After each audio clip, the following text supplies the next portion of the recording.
इस वीडियो को शुरू करने से पहले मैं आपसे चाहता हूँ एक रिव्यू। अब पहले तो ये बताओ कि ये जो मेरा बैकग्राउंड है अभी का और जो पिछले वाला बैकग्राउंड था, दोनों में से कौन सा बैकग्राउंड ज़्यादा बेहतर है?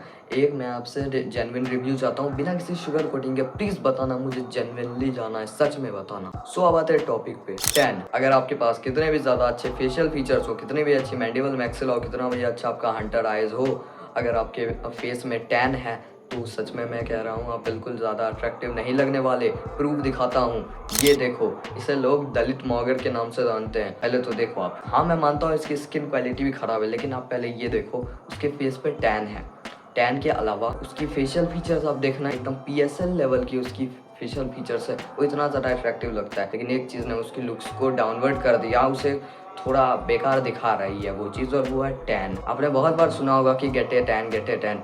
मैं गेट ए टैन की सच्चाई बताता हूँ। गेट ए टैन मतलब टैन ला लो अपने फेस में। तो अगर आप ये गेट ए टैन वाले ट्रेंड को इंडिया में या इंडियन सब कॉन्टिनेंट में रह के फॉलो कर रहे हो, तो आप बिल्कुल एक बहुत बड़े बेवकूफ़ हो, क्योंकि हम जो इंडियंस होते हैं उसमें बिल्कुल भी टैन बिल्कुल सूट ही नहीं करता, क्योंकि नेचुरली जो हमारी स्किन होती है ना, वो ब्राउन होती है, और उस पर भी टैन आ जाएगा तो कैसा लगेगा? एकदम बेकार होगा हमारा स्किन। अगर हम किसी कॉकेजन बंदे में टैन ला दे या किसी वेस्टर्न बंदे में टैन ला दे तो उसके ऊपर टैन सूट करेगा। एक वाइट बंदे पे टैन बहुत ज़्यादा सूट करेगा, क्योंकि पहली बात तो वो वाइट है। अगर उसके ऊपर थोड़ा काला काला टैन आएगा तो क्या होगा? उसके फेस पे एक गोल्डन लुक आएगा, गोल्डन लुक। उसके फेस पे एक गोल्डन लुक आया, इसीलिए वो अट्रैक्टिव लगा। अगर आप इंडिया में रह के या इंडिया के आसपास जितने भी कंट्रीज हैं, अगर आप वहाँ से हो और आप ये सोच रहे हो कि मैं अपने फेस को टैन करूंगा तो मैं अट्रैक्टिव लगूंगा, आपकी फेस गोल्डन नहीं लगने वाली, एकदम और बेकार हो जाएगी। इसीलिए पहले तो ये गेट ए टैन वाले ट्रेंड को फॉलो करना बंद कर दो। इससे फालतू ट्रेंड है इंडियंस के लिए। वाइट पीपल्स के लिए ये बेस्ट हो सकता है, लेकिन इंडियंस के लिए वर्स्ट ट्रेंड है जो आप कर सकते हो अपनी लाइफ में।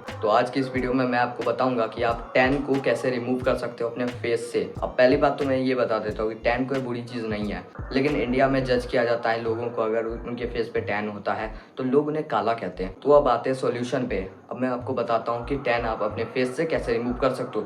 फर्स्ट ऑफ ऑल, टैन कहाँ से आता है? टैन आता है, सीधी बात आपको ही पता होगा, सबको पता है, सन से। सन की UVA एंड UVB ये रेज होती हैं जो आपके फेस को काला कर देती हैं और आपके फेस को साथ ही साथ डैमेज भी करती है। अगर आप ज़्यादा अपने फेस पे सन एक्सपोजर लोगे तो ऐसा मत समझना कि मेरे फेस सिर्फ टैन ही होगी। आपके फेस पर टैनिंग के साथ साथ आपका फेस पे रिंकल्स आ जाएंगे। आपने वो एग्जांपल सुना होगा एक ट्रक ड्राइवर का कि वो उसका सीट था एकदम धूप के खिड़की के सामने, तो वो बहुत ज़्यादा सालों तक ऐसे करके ट्रक चलाता था, तो उसका फेस का एक साइड पूरा एकदम डैमेज हो गया। सन ने उसके फेस को, एक साइड का फेस को डैमेज कर दिया। तो वैसे ही अगर आप अपने फेस को सन के सामने रखोगे तो दो नुकसान होंगे आपके, टैन भी हो जाएगा, डैमेज भी हो जाएगा साथ साथ। तो पहले तो हमें ये जानना होगा कि टैन हम रोक कैसे सकते हैं। टैन आप रोक सकते हो सूरज को अपने फेस से दूर रख के। अब आप कहोगे कि विटामिन डी जरूरी है, विटामिन डी कैसे लूंगा? तो फेस पे विटामिन डी लेना जरूरी बिल्कुल नहीं है। तो आप अपने बॉडी पे और कहीं भी सनलाइट ले सकते हो, जैसे फॉर एग्जाम्पल पीठ पे। आप पीठ पे आराम से सनलाइट ले सकते हो।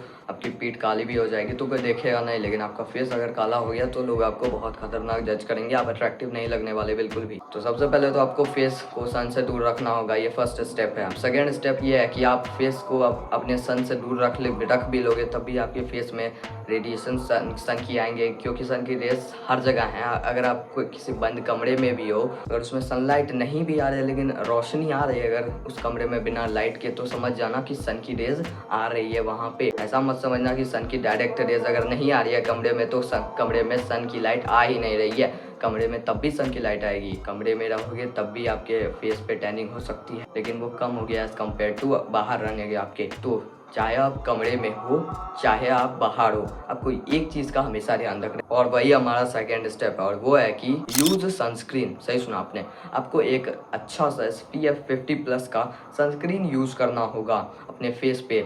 क्योंकि आप जितनी भी चाहो अपनी फेस को सन से बचाने के लिए, सनलाइट से बचाने के लिए, लेकिन आपके फेस, क्योंकि सनलाइट तो हर जगह है ना ब्रदर, तो आप कितने भी कोशिश करो आपके फेस पे UV रेज आ ही जाएंगी। इसीलिए एक अच्छे से सनस्क्रीन में इन्वेस्ट करो, SPF 50+ वाले, क्योंकि ये इंडिया है, यहाँ पे बहुत ज़्यादा हार्ड से सनलाइट पड़ती है। आप मिनिमलिस्ट का सनस्क्रीन ले सकते हो, वो 250 का अंदर आ जाता है और बहुत ज़्यादा अच्छी क्वालिटी का भी है। लेकिन सनस्क्रीन लेते वक्त कुछ चीज़ों का ध्यान रखना, ऐसा मत करना कि बहुत सस्ते में मिल रहा है तो ले लूँगा।